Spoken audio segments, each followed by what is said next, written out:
Welcome to the Inspiration North podcast, inspiring stories from inspirational people and how they found their passion, their true north. I'm James Eves. And I'm Michelle Minikin, and this is the Inspiration North podcast.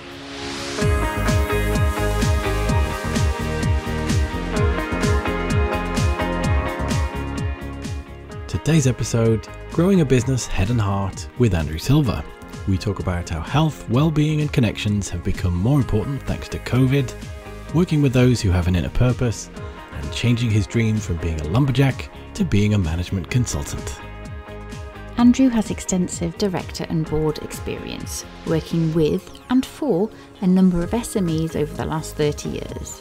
With a law degree from Northumbria University and a postgraduate in management from Sunderland University, he's worked for companies such as Vaux plc, Virgin and Whitbread, amongst many others. In 2005, he became managing director of a PE-backed hotel venture, where he was responsible for the delivery of an ambitious hotel growth plan and was part of the team that sold the business to Whitbread in 2007. Moving back to the Northeast in 2011, he managed the restructure of a healthcare business as MD and then CEO. After 18 months as a business development consultant and a short periods as commercial director at Saddle Skedaddle, Andrew set up 360 Growth Partners to support SMEs across the Northeast to realise their business and personal vision. Andrew is a mentor on the LEP Mentoring Programme, a member of the Northumbria University Business School Advisory Board and chair of The Key, a Northeast youth charity. He's married with now 2 self-sufficient sons, is a long-suffering Leeds fan and loves spending time in their converted barn in the Yorkshire Dales and outdoor swimming. Hello, welcome. Thanks for joining us. So we take you back to your childhood, I suppose. Did you know what you wanted to be when you grew up? So my first memory of what I wanted to be, bizarrely, was a lumberjack in Canada. Why? Probably because for a long period of time, my holidays in the UK were in Scotland at Easter. That was my first memory. From then, I got the slightly more realistic and wanted to work for the Forestry Commission in the UK. And in the end, I ended up doing a law degree, and nothing to do with forestry. And I guess end of that sort of sequence of what did I want to be, probably after studying a postgrad in management, I thought, wouldn't it be great to become a management consultant?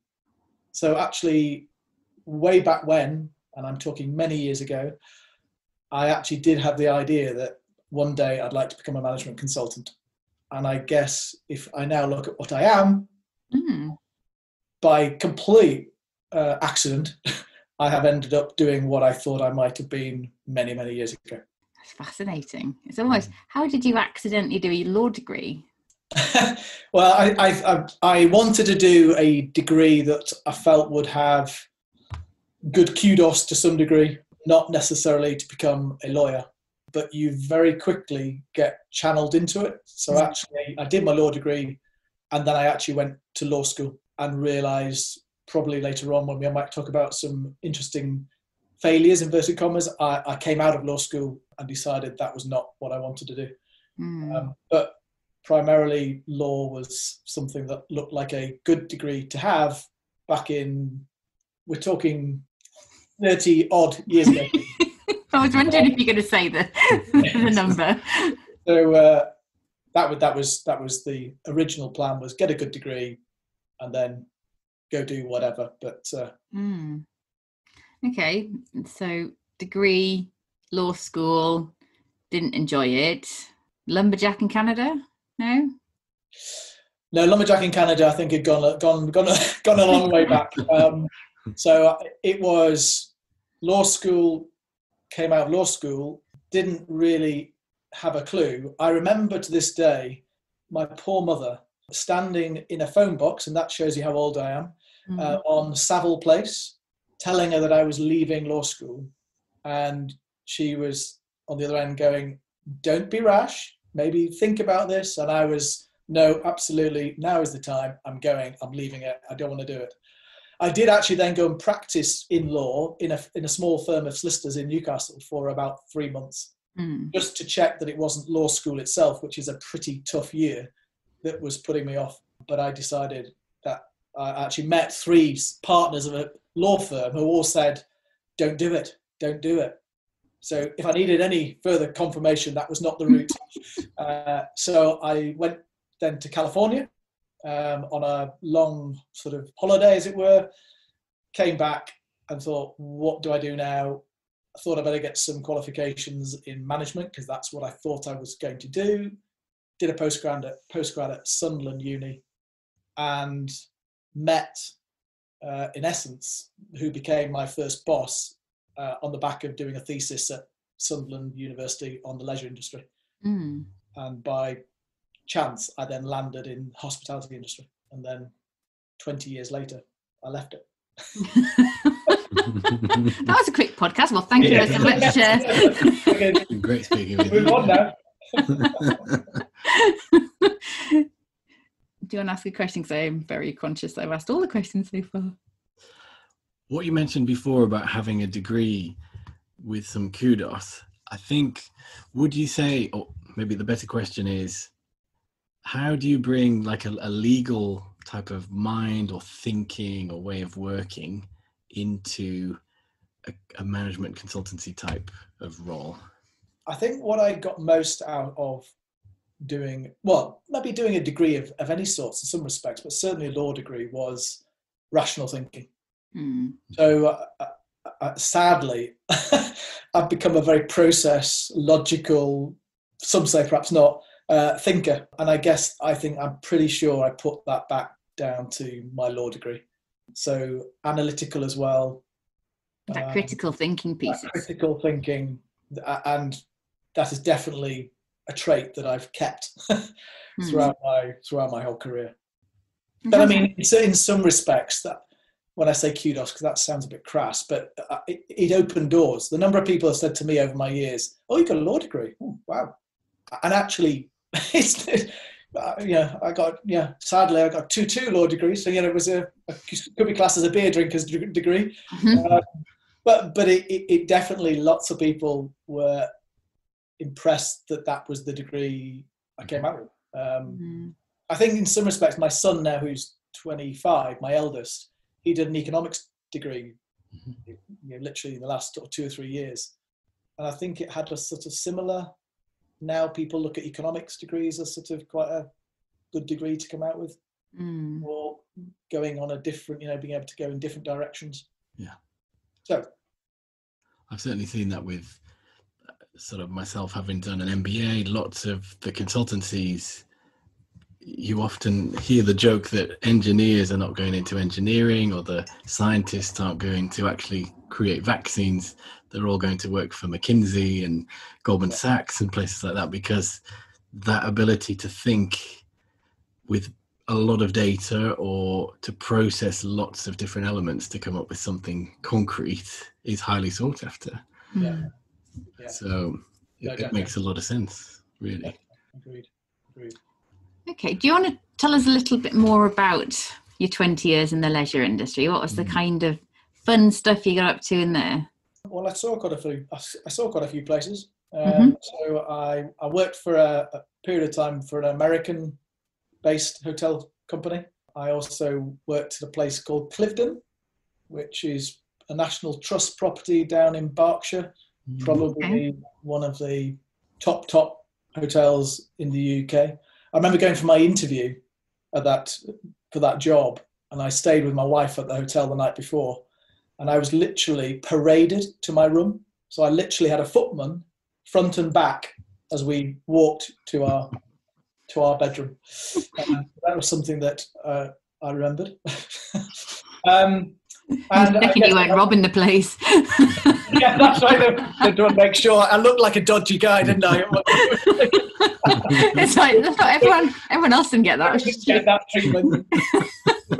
Right. Make sure this guy doesn't take the crown jewels. I also went on. I did a private equity back journey in my hotel world. So I had a 5-year journey where we literally set up a business virtually from scratch. So from one hotel to then 15 hotels. We were going to go to 25 hotels, and we literally built them out of the ground. So literally we built them, marketed them, operated them, and then eventually sold them to Whitbread back in 2007, which actually does come to one of my biggest sort of disappointments, I guess, in my career, was that in 2007, having built a whole team of people to get in a great culture, a really sort of fantastic company, I then actually had to make them all redundant at the end of that journey, because basically Whitbread, they didn't need a central team. So at the end of that journey, I had to make a whole central team redundant, including myself. But that was a minor point, which was a tough call. So, but yeah, I travelled stateside quite a lot. New York, I did that many times. Went to California a couple of times. Saw some fantastic, beautiful hotels and stayed in beautiful hotels around the world. But after a while, that gets tedious. Yeah, I remember sitting in, I think it was in New York, sitting in a beautiful hotel with a fantastic view over the Hudson River, sitting with my gin and tonic in hand, but I was on my own. So it was like after a while, it sounds glamorous, as I'm sure you may have experienced, but it ultimately gets quite tedious. So, 20 years of doing that. And I did a lot of it wasn't all glamorous. I did UK. I went to Portsmouth, and I went to Plymouth, and I went to Bristol. Nothing against those places, by the way. I saw a lot of hotel rooms, conference rooms. You fly in, you fly out. That actually took me back to 2011. That took me to a time of actually I wanted out of the travel. I wanted to actually spend a bit of time with my family. And actually, thank God I did, because I think in 2011 I came back to the Northeast and reconnected with certainly my sons, or our sons, and had I not done that, I think they would have been going, "Daddy who?" And I now, I'm very proud that I can stand in a pub and they actually want to spend time and have a pint with me. And I think that's born out of certainly, getting back in time and reconnecting with my family. So so that was a very broad sweep of my hospitality experience, but fantastic, and a great industry to be in, a really fast-moving, exciting service industry, and probably much of what I now talk to other people about in terms of service delivery, and it all comes from my 20 odd years in the hospitality business. So cool. But it's never ending though when you're in hotels, isn't it? It's just all the time, relentless. Yeah, and I joined a company once. We'd sold out. We sold one of the hotel businesses to Whitbread, as I say, and then I started working for other companies doing sort of similar type of work. And I was in Newcastle, and the hotels were in Plymouth, Bristol, and Cardiff, just on the doorstep. So I was on planes constantly. And then you go down there, because, to be honest, there was not much else going on. I would work silly hours. I could be up at 6 before anyone was opening the breakfast, sitting there, sort of tapping away. I'd be there at 8 o'clock, still doing the same. So not entirely a healthy balance. No. Okay. So you come back to the Northeast. So I came back to the Northeast. I was fortunate that I'd looked for opportunity in the Northeast for quite a long period of time, just looking to see what might come up. And often, as is often the case, probably a friend for a friend link said, "You ought to speak to such and such." And I ended up running a healthcare business. So actually a sizable physiotherapy business called Connect Health, as it is now, as MD, and then eventually as CEO. And one of the things that taught me, which I wanted to test, was actually I could transfer all the skills that I'd taken from one sector, funnily enough, and I could translate those into a completely different sector. But as you will appreciate, I'm sure, the problems weren't that different. Funny enough, IT, marketing, people, all those sort of similar challenges, but just a very different mechanic and operating model. So I came back 2011 to do that. Did that for about 3.5 years, and we grew that business quite substantially during that time. And then I I parted company with that business and found myself, I suppose, in 2014 thinking, well, actually, what on earth am I going to do next? Considering that going right back when I first started, management consultant was something out there, I started then exploring the idea of setting up a consultant type organization. And I stress consultant type. What I wanted to try and see was there an opportunity to genuinely partner growing SMEs to help them achieve their vision, which is what the birth of 360 was all about. And hey presto, here I am. That's what I then 3.5 years ago started to do. So had I not come away from that healthcare business, would I have ever set up 360 Growth Partners? Possibly not. So in terms of pivotal moments, that was definitely one of them. But also found out a huge amount about myself at that particular moment, because suddenly I wasn't young. So 49, 50, suddenly thinking, oh, actually, what am I going to do? Which later on will come to some of my advice to my 18-year-old self. But I'll save that till later. Yeah. Okay, so what type of thing do you do with organisations? So how do you help them? A lot of what we do is start off, we do what I call 360 insight work, which is normally about trying to understand what is actually the real challenge within the business. So that is lifting the bonnet and trying to work out exactly where the challenges lie. So yes, is that sort of a strategic review, call it that.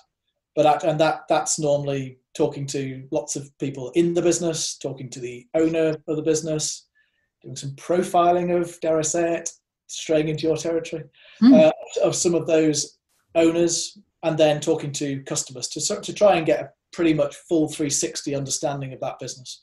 And then to a large extent, what comes off the back of that is dependent on what we found. But because within 360 there are 6 of us, we've got pretty much most of the functional disciplines covered. So if it's a finance challenge, then Sharon can go in and start to help. If it's marketing, then Sam's there to be able to do some of the strategic side. And I guess what we're trying to do is, yes, we'll do the strategy, we can do all that, but actually what we want to do is provide the extended arm to the business to work side by side with those that do the hard work internally. But we're not trying to just do strategy. We want to get involved and genuinely partner them on their journey. So that means that we get involved in sort of just problem solving. A lot of the time we're providing a soundboard to the owner who wants to understand how to execute a plan, or how to even go and find a new person or do a new project. And we're a sort of long arm to, I guess, different ways of working and different understanding. So it's the experience we've had of being in businesses. We've all been in business for most of our careers. So it's just trying to use that and help them realize their vision. And that must be quite satisfying, I'd imagine, because you're... Yeah, I love it. Absolutely. With their vision or their dream, or someone who's created something more likely than not from a passion or some belief in an idea or a product or a service, and partnering with somebody, I think, and seeing the journey, the growth, the evolution, I suppose, of a business is totally very satisfying, I imagine. And we work with all shapes and sizes. So, we work with startup, we work with scale-up type businesses, and we work with larger businesses that are starting to sort of climb through some of the later challenges. But throughout my whole career, my focus has either been growing businesses from the inside or developing people within businesses. So, yeah, great now to be able to do that with businesses that are on that early stages, possibly of their careers and also of their journey as a business, and helping them see or avoid maybe some of the pitfalls that I'll have definitely fallen into in my career. Is it any particular sector, or are you pretty much open-minded to? No, I mean, again, as you'll probably appreciate from what you do, we're agnostic. ideally, we want to work with people that have an inner purpose, or so something beyond I just want to make money. Mm-hmm. that doesn't float my boat. That doesn't really get me out of bed in the morning. But if someone's got a real passion for making a difference, passion for adding some value that's wider than just the business, perhaps more on the wider economy, the wider community, or I chair a charity, and for the same reason, there's a real core purpose. So sometimes it's trying to help them understand what that purpose is, but those types of businesses are the ones that are really exciting because they're making a significant difference, not just on I'm going to grow my business and make some money and make a return, but actually in the meantime, I'm going to make some real difference to some people's lives. That's the real exciting bit for me. It's definite, isn't it? I keep saying this purpose over profit. And you get told off about that one, though. But isn't that interesting? Because that has become a real outcome of COVID, hasn't it? I've listened to lots of webinars, and people are talking about, well, of course, now purpose over profit almost has become. I always ran a business that way. That was always my view that was the more important part. Actually having some enjoyment and making sure that people understood why they were there, and that's a massive greater connection, and make people can see why they're doing what they're doing rather than just turning up. So I don't know, I just found it slightly fascinating that everyone's now talking about purpose being really important. It was happening, yeah. It's just that some companies now may be realizing through this pandemic that there's more to life than money. Health and well-being, connections with people is that much more important. And yeah, absolutely, that's what it's all about. And of course, when I worked for Virgin a couple of times in my career, he clearly believed that profit would come if you looked after your staff, look after the people bit. They'll look after the customer and the profit will come. And that's stuck in my brain for many, many years. And that's how I look at it. Get the people bit right first.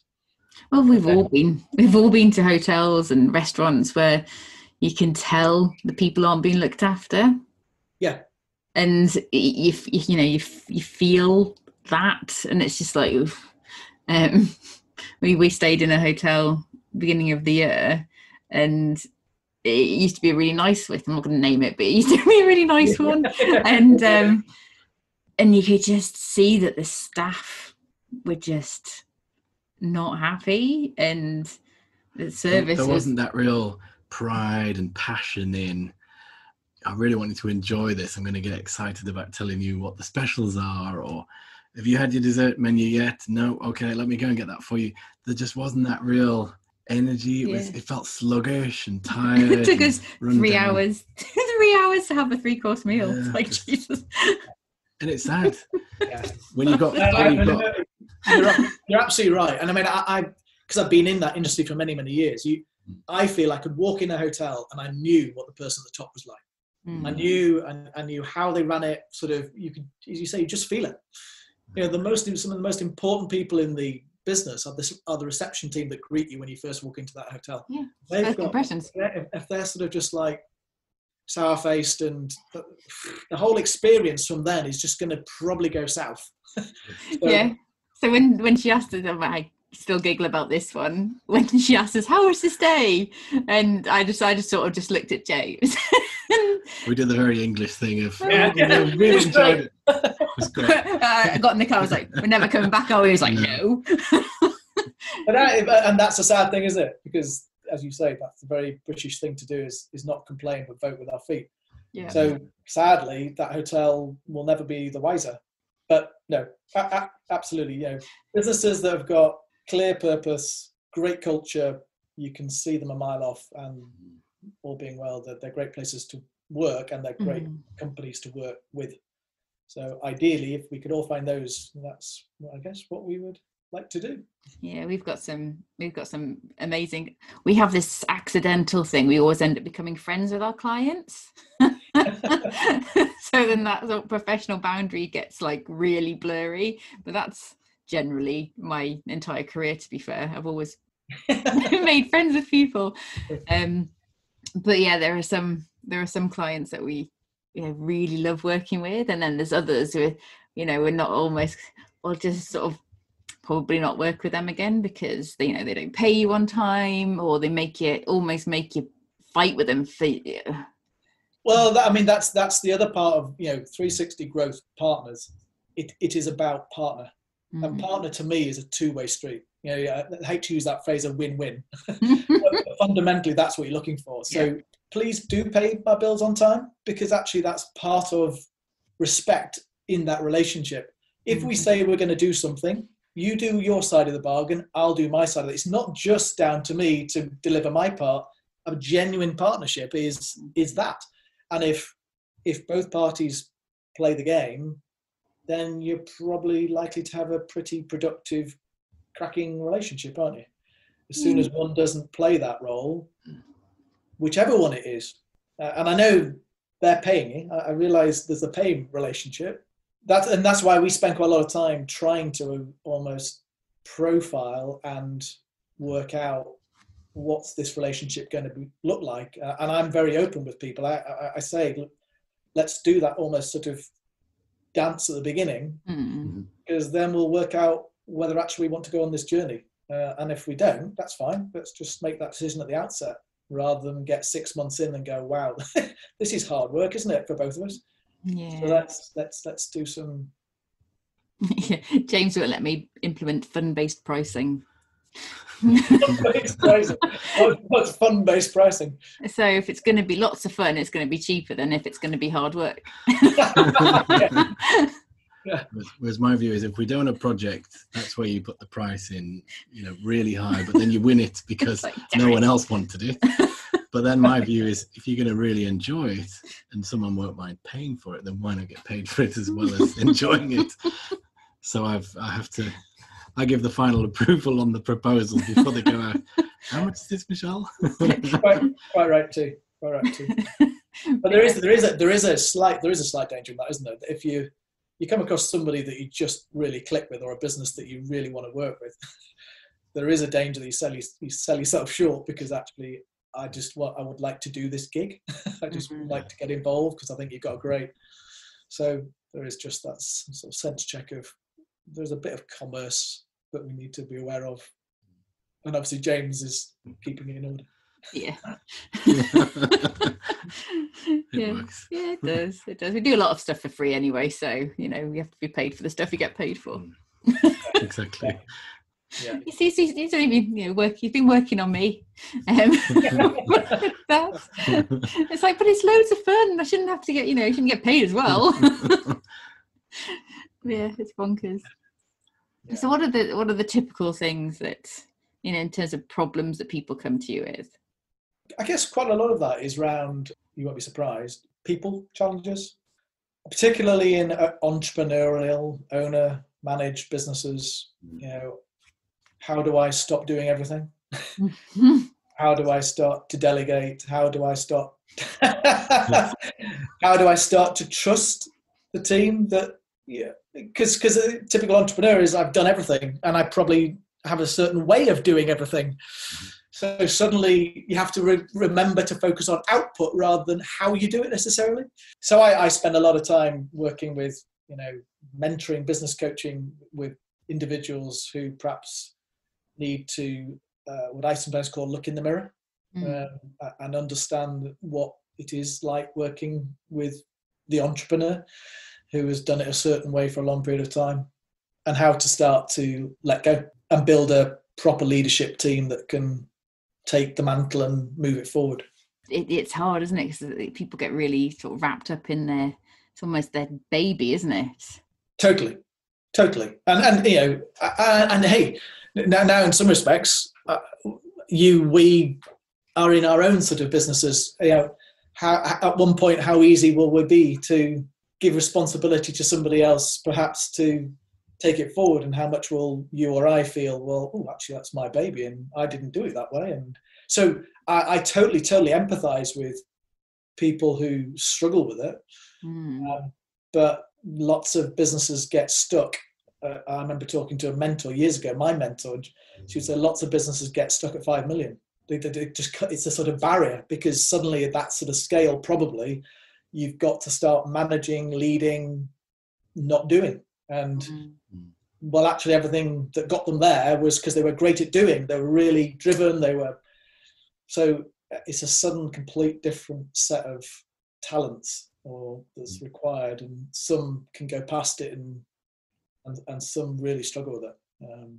Yeah, there's always this, we've got, in my entire sort of working on my own the last 4 years, I've always had a coach or a mentor or a couple of coaches, and you do need that somebody to bounce ideas off and to keep you accountable. And it's a funny old life, isn't it, entrepreneurship?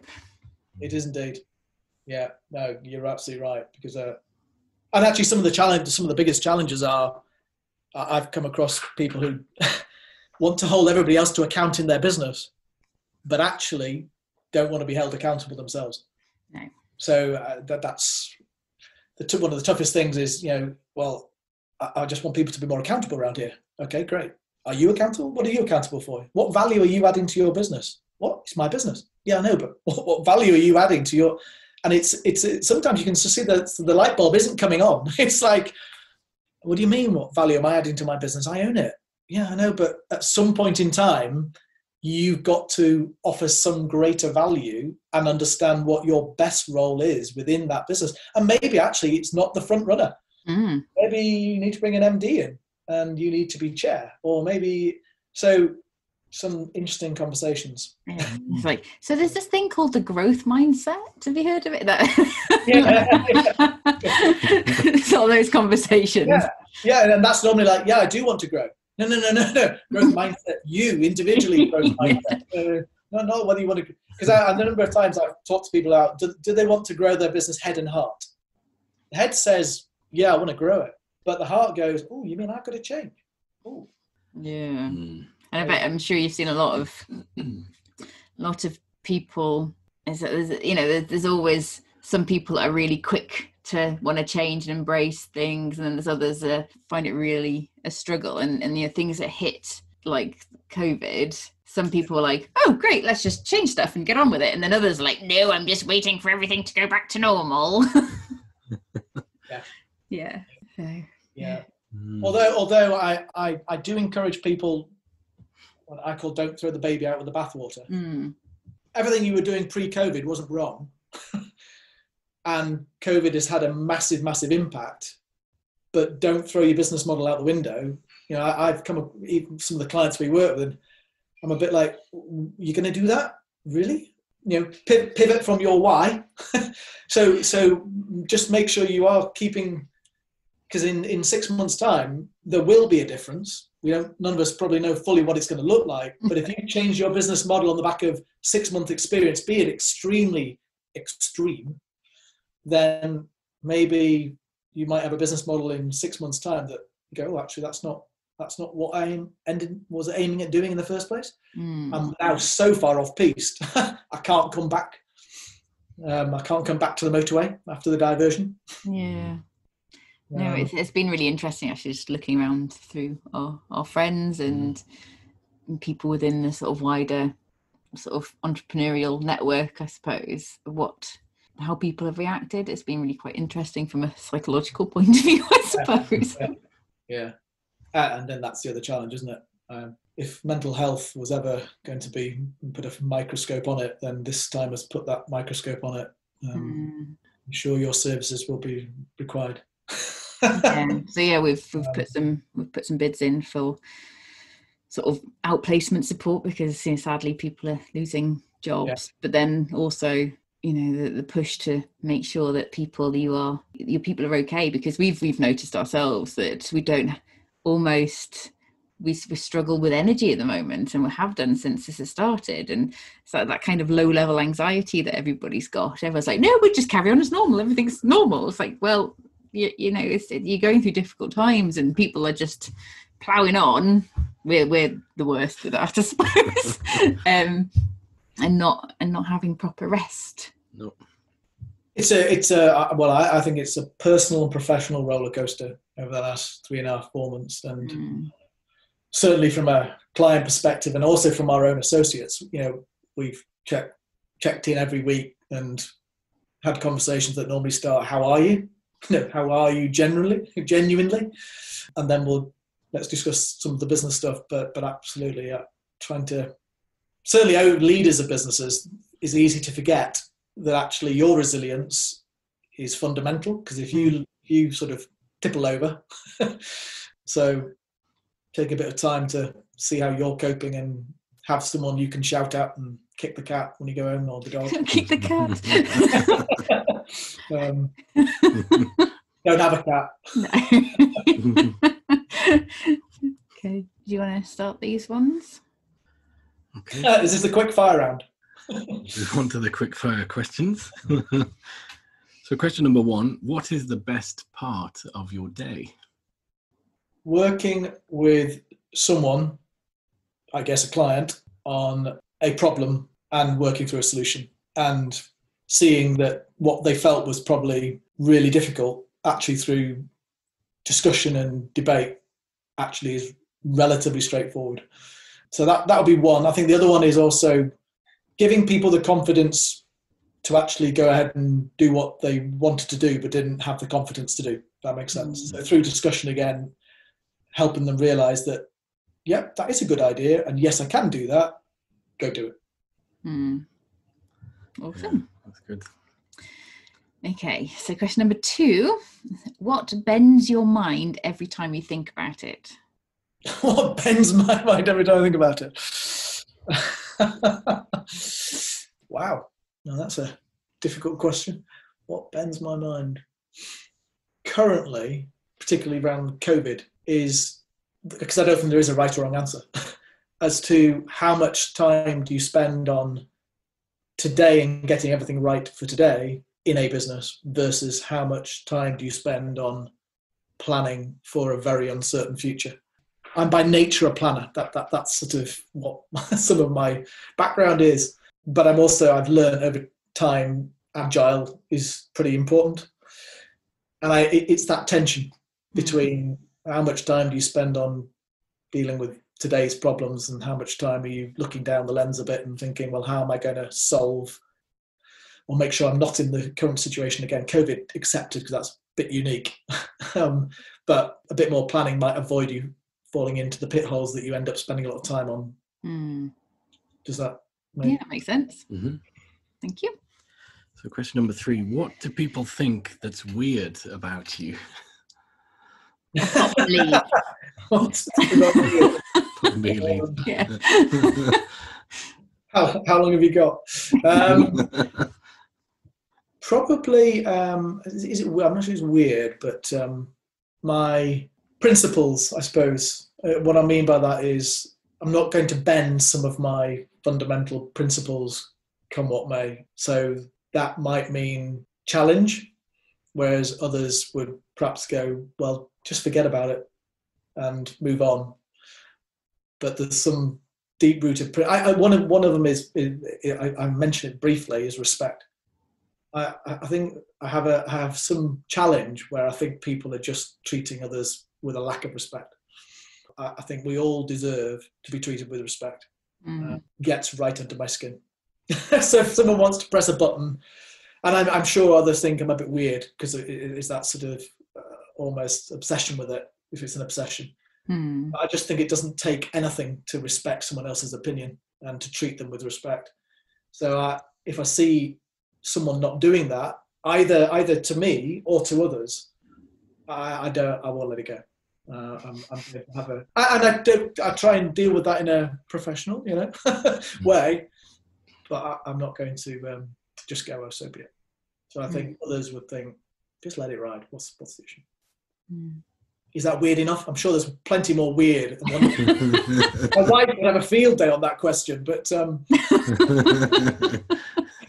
that's best asked of her. Yeah. Okie dokie. So if we pulled up outside in the DeLorean and we could go back to your 18-year-old self, and you could, sit yourself in a pub and have a beer with him, what advice would you give? But actually, ironically, it's probably going to lead on from the last question. Be bold. Be bold. There have been a number of occasions in my career where there would have been an easier option, but I didn't take it. So I would definitely say be bold and go with what you believe, go with what you want to do. Where there's a will, there's a way. I would go back to that point about treat people the way you want to be treated. And if you keep that close to your head most of the time, then that probably will see you well. And focus on what you can control. Because in your career, you will come across people that you don't get on with.